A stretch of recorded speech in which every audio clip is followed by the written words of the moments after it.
इस समय हम मौजूद हैं ISBT पहाड़ी कैफ़े में। जैसा कि आप जानते हैं, लोकसभा चुनाव की सरगर्मियां तेज हो चुकी हैं। किसी भी समय चुनाव की डेट घोषित हो जाएगी। चुनाव में युवाओं की कितनी महत्वपूर्ण भूमिका होती है, यह सब बेहतर जानते हैं। चलिए हम बात करते हैं युवाओं से। आपका नाम? अनीस यादव। क्या रहेंगे इस बार आपको चुनाव में मुद्दे? किस नेता को पसंद करते हैं? मोदी सरकार। मोदी सरकार। क्या आपको लगता है कि युवाओं को वोटिंग के लिए राइट वहाँ जाना चाहिए? जाना चाहिए, ज़रूर जाना चाहिए। आपका नाम? सुमित बिष्ट। जैसा कि आप जानते हैं, आजकल हर चीज़ें ऑनलाइन हो चुकी हैं और अधिकतर लोग ऑनलाइन के ज़रिए शॉपिंग वगैरह भी करते हैं। तो आपको लगता है कि चुनाव में वोटिंग का राइट भी ऑनलाइन दिया जाना चाहिए? देना चाहिए, ऑनलाइन ज़रूरी।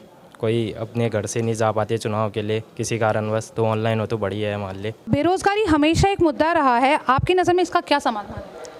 देखिए, हर एक इंसान को रोज़गार तो नहीं मिल पाएगा ना। तो जो मोदी जी का अपना प्लान है कि चाय का बिजनेस या किसी प्रकार भी वो कर ले, तो हर सरकारी नौकरी पर डिपेंड नहीं रहना चाहिए। तो उसको अपना रोज़गार और करना चाहिए। और सरकार शायद इसमें सब्सिडी भी दे रही है, बहुत कुछ दे रही है। तो उसमें कहीं ना कहीं अपना विकल्प भी इंसान को चुनना चाहिए ना। अगर हर एक इंसान सरकारी और बेरोजगारी को रोता रहेगा तो ऐसा कोई विकल्प वो नहीं है ना कि इतने सब लोगों को नौकरी मिल सकेगी।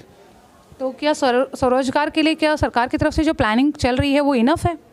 हाँ, बिल्कुल सही है। राजनीति में अक्सर देखा गया परिवारवाद को लेकर युवा क्या सोचते हैं? परिवारवाद जिस तरह से कई बार हावी रहता है, तो क्या देश में यूनिफॉर्म सिविल कोड होना चाहिए? हाँ, सिविल कोड होना चाहिए। एक कानून बहुत ज़रूरी है कि एक सिविल कोड लागू होना चाहिए और परिवार तो ख़त्म ही होना चाहिए। लड़कियों की शादी की उम्र 21 साल करने पर विचार किया जा रहा है, आपकी क्या राय है? मैम, ऐसा करना चाहिए उन्होंने, क्योंकि आजकल लड़कियों को बहुत छोटी उम्र में उनकी शादी हो जाती है और इससे मतलब बहुत बेकार है। उनका ब्रेन वाश भी नहीं होता। मतलब छोटी उम्र में बहुत चीज़ें होती हैं ना। अगर वो सही मैच्योरिट होगी, वो होगी तो अपने पैरों पे खड़ी हो पाएगी।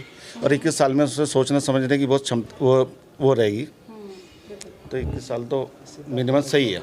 क्या लड़कियों और महिलाओं के खिलाफ अपराधों को लेकर जो मौजूदा कानून है वो पर्याप्त है? मुझे लगता है कि और ज़्यादा बेहतर होना चाहिए, क्योंकि अभी तक जो भी चल रहा है एक साइडेड कानून चल रहा है। कुछ कानून फेवर में रहते हैं, कुछ नहीं रहते हैं। मुझे लगता है और बेहतर होना चाहिए। आप अपने सांसद से क्या उम्मीदें रखते हैं? हम अपने सांसद से तो ये उम्मीद है कि वो बहुत चीज़ है, उनकी कमियां हैं कि वो हर बार जब वोट होता है तभी वो यहाँ आते हैं और कभी ध्यान नहीं देते कि हमारे क्षेत्र में क्या हो रहा है, क्या विकास हो रहा है, क्या कार्य हो रहा है। तो इस चीज़ों में हम ये है कि वो जनसंपर्क करें और वो करें, पर एक मोदी या नाम से या उसके नाम से ही वोट नहीं होना चाहिए ना। यही कहना चाहता हूँ कि क्या बोलते हैं, सरकार को अब आगे यही सोचना चाहिए कि ये चीज़ें ना करके आगे के कार्य जो रुके हैं, जो विलम्ब रह रखे हैं, वो सारे पूरे करें। यही हमारी विनती है सरकार से। क्या आपको लगता है कि अच्छे लोग राजनीति में नहीं आ रहे हैं? अगर हाँ तो क्यों?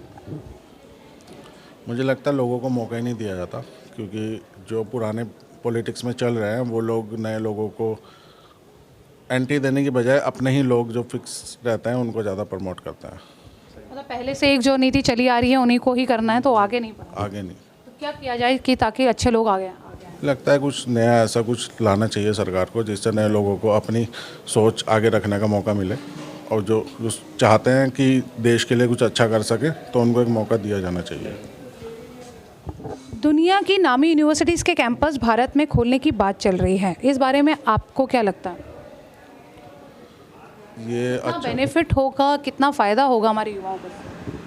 देखिए, एजुकेशन एक बहुत बड़ा मुद्दा है और मुझे लगता है कि होना भी चाहिए। और जितना है पहले उस प्रणाली को और ज़्यादा अच्छी तरीके से उसको विकसित करें, क्योंकि अभी भी काफ़ी सारी कमियां हैं जो हमारे एजुकेशन में हैं।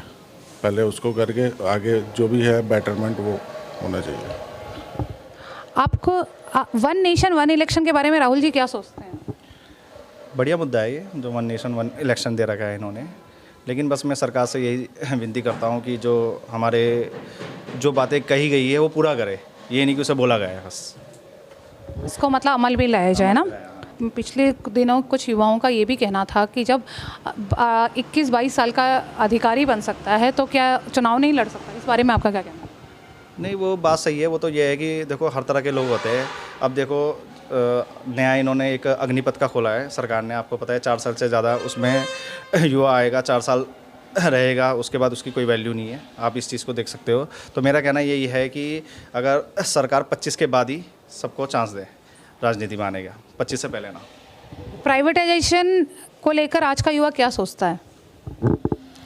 प्राइवेटाइजेशन काफ़ी चीज़ हो रही है, लेकिन ये होना नहीं चाहिए। गवर्नमेंट को अपने हाथों में रखना चाहिए, क्योंकि जो फैसिलिटी गवर्नमेंट जिस लेवल पे, जिस प्राइसेस पे अवेलेबल करा सकती है, वो प्राइवेट लोग नहीं कराएंगे। वो अपना पैसा निकालने के लिए उन चीज़ों को महंगा करेंगे। तो मेरा मानना है कि नहीं होना चाहिए। और क्या मुद्दे रहेंगे राहुल जी इस इलेक्शन में आपके? इस इलेक्शन में मुद्दे सबसे ज़्यादा वही रहेंगे, बेरोज़गार, जो बेरोज़गार युवा है कि उनको रोज़गार मिले। कि ये मुद्दा है जो युवा का रोज़गार जब मिले, हर युवा को रोज़गार मिले। ज़रूरी नहीं कि सरकारी नौकरी, प्राइवेट से भी उसका कुछ ऐसा करे कि उनकी सैलरी जो 10 है वो 18-20 से ऊपर हो, जो होनी चाहिए। तो हम युवाओं में सबसे बड़ा मुद्दा रोज़गार को लेकर है। उम्मीद करते हैं कि इन मुद्दों को लेकर सरकार ध्यान देगी। दैनिक जागरण INX के लिए कैमरामैन अरुण सिंह के साथ मीना नेगी।